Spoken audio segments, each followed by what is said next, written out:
मो चैनल संस्कृति एवं परंपरा को ब्रह्मरूपिणी विष्णुमोहिनी सर्वक्षेत्राणि शोभितम् देहधारिणी विष्णुवासिनी रूपकामिनी सूचितम् देवकामिनी नागपद्मिनी सर्वसुरमुनि सेवितम् हे शिवापति पार्वतीपति त्राहिमां भवसागरम्।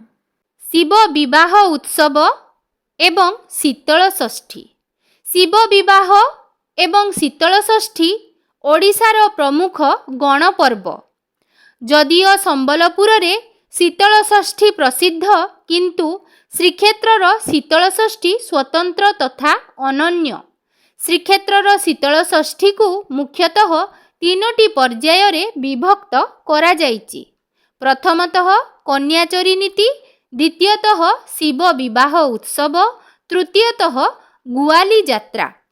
जदि शिव मंदिर मानंकरे परंपरा को देखिबा, जोठी चलंती प्रतिमा चंद्रशेखर आउ माँ पार्वती शिव मंदिर रे अवस्थान करंती, किंतु श्रीक्षेत्रर शीतल षष्ठी अर्थ मुख्यतः पंच पांडव बा पंच महादेव श्री जम्बेश्वर, श्री लोकनाथ, श्री मार्कंडेश्वर, श्री कपालमोचन, श्री नीलकंठଙ୍କ शीतल षष्ठी को बुझाए।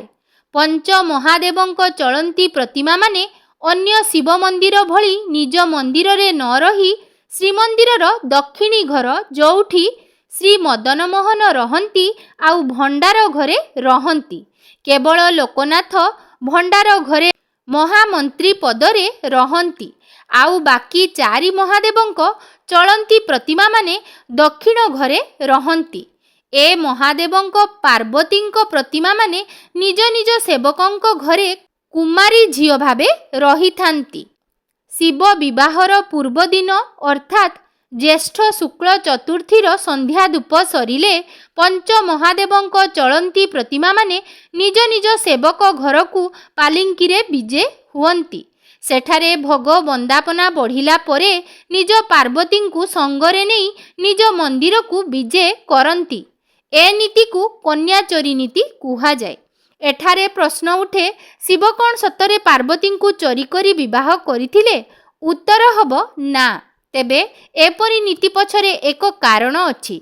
जेतेबेले रुक्मिणी हरण एकादशी रे श्री मदन मोहन रुक्मिणी बा लक्ष्मी ठाकुराणी को हरण करी विवाह करंती, सेतेबेले पंच महादेव स्व स्व पार्वती को मध्य सेवक घरु नेई विवाह करंती। श्रीक्षेत्र रे तो जहा हुए सबु कथारे शांतଙ୍କ छाप रही थाए। तेणु पंच महादेवଙ୍କ सेवकଙ୍କ घरु पार्वती को नेबा नीति को कन्याचोरी आख्या देबा किछि अत्युक्ति हेब नाही। अनन्य श्रीक्षेत्र आउ अनन्य एहार परंपरा। रावण कृत श्री शिवतांडव स्तोत्रम जटाभुजंग पिंगल स्फुरत् फणामणि प्रभा कदम्ब कुंकुमद्रव प्रलिप्त दिग्बधूमुखे मदान्ध सिन्दूरस्फुर त्वगुत्तरीय मे दूरे मनोविनोदमद्भुतं बिभर्तु भूतभर्तरी। ज्येष्ठ शुक्ल पंचमी तिथि रे माँ पार्वती एवं शिव शंकरंकर विवाह उत्सव एवं तापर दिन शीतल षष्ठी यात्रा। किछि भक्त माँ पार्वतीଙ୍କ माँ बापा हुअंती एवं आउ किछि भक्त प्रभु शिव शंकरंकर माँ बापा होई उभयंकर विवाह कार्य समापन करिथांती।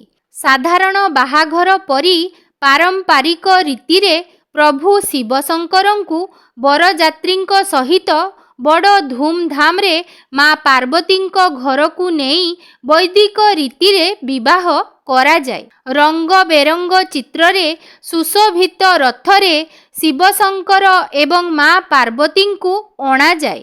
मध्य रात्रि एई पटुआर आरंभ होई परदिन द्विप्रहर बेलकु शिव पार्वतीଙ୍କ पूजा रे शेष होई थाए। त्वमेव माताश्च पिता त्वमेव त्वमेव बन्धुश्च सखा त्वमेव त्वमेव विद्या च द्रविडं त्वमेव त्वमेव सर्वं च मम देव देवी।